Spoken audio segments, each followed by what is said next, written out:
Okay, so this is going to be a kind of a video on how to get started with the Arena repo.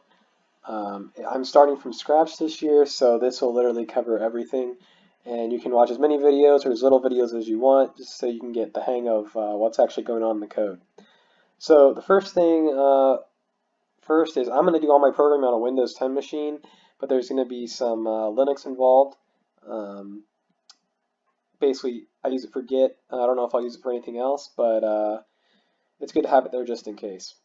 So to get this Linux on your Windows machine, you'll open the Microsoft Store, which you can either go to your Start menu and type in Store, and it'll come up. It'll say Microsoft Store once you type in Store in the search bar, or sometimes it's on your taskbar.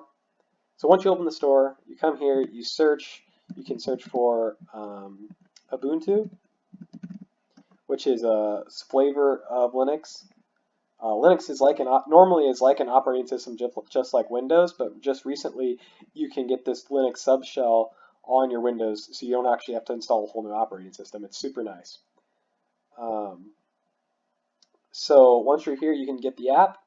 I use Ubuntu 18.04. So you will see an install button up here. You click that, and you wait for it to install. To be able to actually do this, it'll note that you have to turn the Windows feature on. So if I open this More feature, it says to use, I don't know if you can see this right now, but it says to use this feature, one first needs to turn Windows features on or off and select Windows Subsystem for Linux.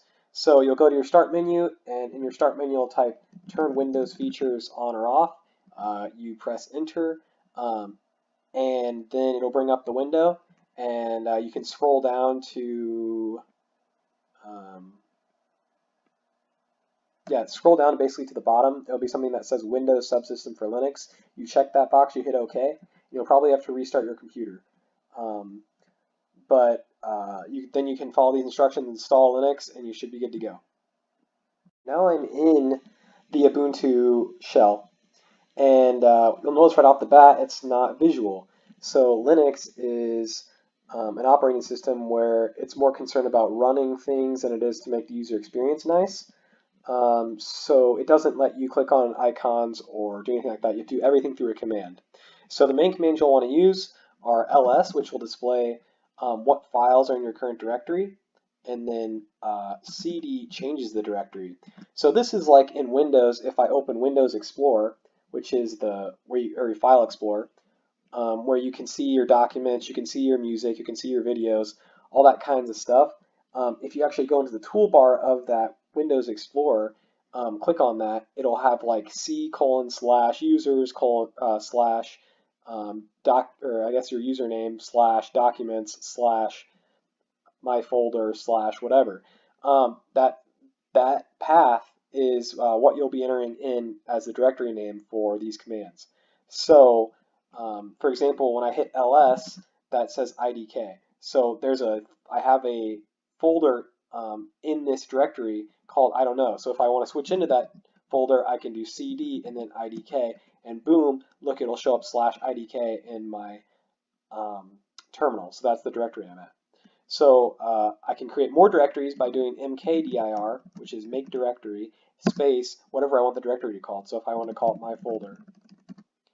So I just created that directory, and then I hit ls, boom, it has my folder in there as well. So, and by the way, idk won't always be there, so if I change into idk again, this one doesn't have an idk in it, so obviously it stops. So if you keep going in directories, you'll have to create more directories to keep going deeper, that kind of thing. But for right now, I just want to get onto my C drive, which is where all my other folders and my documents are at. So to do that in Windows Subsystem for Linux, I have to go back a few directories, because when you install this, it'll actually create a whole new pathing environment, so you can be completely separate from Windows if you want. But I want to be in my Windows folders. So if I go back enough directories, I go to Home, go back one more. This is as far back as you can go. It's just the regular slash. So once I get here, you'll go into basically a private directory. So if I hit ls, it will contain mm. Okay, never mind, it's not private. So you see mnt, mount is where all of your hard drives are going to be. So C is C:/ is basically a hard drive on your computer that's designated the C drive. So to get onto that drive, I first have to go into mount, and then if I do ls, CC shows up. So I change to my C drive, and then I hit ls again, and you'll see users. So that's what it looks like. Now you should be able to see things that actually show up in your file explorer. So if I change into users, and I hit ls, my user is called Ariana Grande. I hit ls again. Now I'm in my actual user folder. There's a whole bunch of different files. If I scroll up, I can see the ones, but the ones I'm interested in are documents. So I change directory into documents. Okay, and so now I'm in my documents, and it's throwing these permission denied errors just because my music is actually owned by the Windows user and I'm using the Linux user right now. But that doesn't really matter. I can still work where I want to work. So I already made a folder called Git, but if I were you, I would mkdir space Git and hit enter, and it'll create the Git directory for you. So I'll change directory into that. And boom, I'm in this folder. There shouldn't be anything in it. Okay, so now I'm going to explain Git. So basically, Git is a place where we can store our files so they won't get lost. So if you're doing all of your programming on your own machine and all of a sudden your computer won't turn on, all of those files are lost forever. It's also not easy for other programmers to get your work. They'll have to zip it up in a zip folder and then email it to them, and that just gets hectic. Also, if two people are working on the same file and you send a zip file to each other, you're going to have to manually go in and copy and paste all the changes they made, which is not nice. So what Git will let you do is you can submit file by file to the system. It'll store it for you on their cloud, and as you update your files, someone else can update their files, so you can collaboratively working on stuff at the same time. It's not exactly like Google Docs because you can't change line by line at the same time. Otherwise, you'll have to use merge tool, and it'll be really annoying. But it's basically as close as you can get with programming. So the way you're going to access this is you'll have to go find the Git repo, and I'll actually go to that right now. Now you're in your favorite browser. I know Edge is not people's favorite browser, but it's easy, so I don't have to install anything else, so that's why I use it. But basically, you're going to go to github.com, and yours may not look like this. You have to be signed in, but so the first thing you're going to want to do is create an account, which will be up here. It'll probably have something like sign in or something like that, and you can create an account and everything. Now to find the SIG-game repos, you just type SIG-game in the search bar, and it's if I go to users, that's kind of, we want to see the users. So SIG-game is its own user. We have all our repos on here, and you can basically look at our 115 repos and pick one that you like and look at the code for it.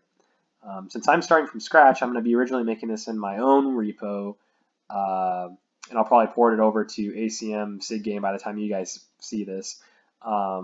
But for now, it's in my profile, and I called it the arena. Okay, so this is basically the home directory for the Git repo. So I'm going to go up here, I'm going to copy this, and I'm going to now go back to the console and get it ported over. Back at the terminal, I'm still in my Git repo. I'm going to git clone and then paste that directory and then add git at the end, .git at the end. So this is the command you want to do, and you just hit enter, and it'll say it's cloning, and then it unpacked it and it put it into your directory. So now if I hit ls, I'll see it in my directory. So basically create a whole new directory, filled it with all the files that are on the repo, and if I change directory into the folder, you'll see it. Also, the way I just did that is if you start the folder that you want to go into and then hit tab, it will finish it for you, and then you can just hit enter. Okay, so now ls, and there's nothing in the directory because it's a brand new Git. So now we're going to switch over to Visual Studio, and I'll show you how to get started with that. If you're a student at Missouri S&T and you're in either a comp sci class, a computer engineering class, and probably any other engineering class, you'll have an account on, it's called Imagine, Microsoft Imagine, and it's basically a place where you can get free software. So what's really nice about that is we can get Visual Studio Enterprise for free. All the computers in any of the computer labs on campus, well, probably not any of them, but like all the ones in to me have Visual Studio on them, so you can just go in there and go to the search bar and type Visual Studio, and it'll pop up, and you'll be able to use that. But for your home computer, if you want to install it, you go to, so if I type in MST Imagine, yep. So if I go here and then I click on the Missouri University of Science and Technology Electrical and Computer, I can see here all this software you can get for free. So you can get Windows 10 Education, which give you all the features of Windows 10 for free off this site. You can get Azure for Students, Enterprise 2017, Visual Studio Code. I guess Visual Studio Code's already free, so I don't know why that's on here. Microsoft Access, you can get 8.1, I guess, Visio. All this stuff's for free. So you'll definitely want to get your account and sign in for that. So you'll click on Visual Studio Enterprise 2017. You'll want the English version, and you'll add to your cart, and it'll ask you to log in. So like I said, this is where you would enter your, you basically should look in your email, because the guy who controls all this will have sent you an email. I guess the tag will have Microsoft Imagine in it. Here, let me check to see if I actually have mine. So it'll probably have Missouri University of Science and Technology, Electrical and Computer Engineering. I guess that's the department I'm in, but you'll probably say Computer Science, Microsoft Imagine Premium, and it'll say something like your school activated your account, or something like that. But anyway, so you sign in with that account and you'll be able to get the software for free. It's actually a pretty big install. The things you'll want to install for sure are C#, Universal Platform, Xamarin. Here, let me C++. I'd basically just check all the boxes. If you have enough space on your computer, you might as well have it all. It's very useful.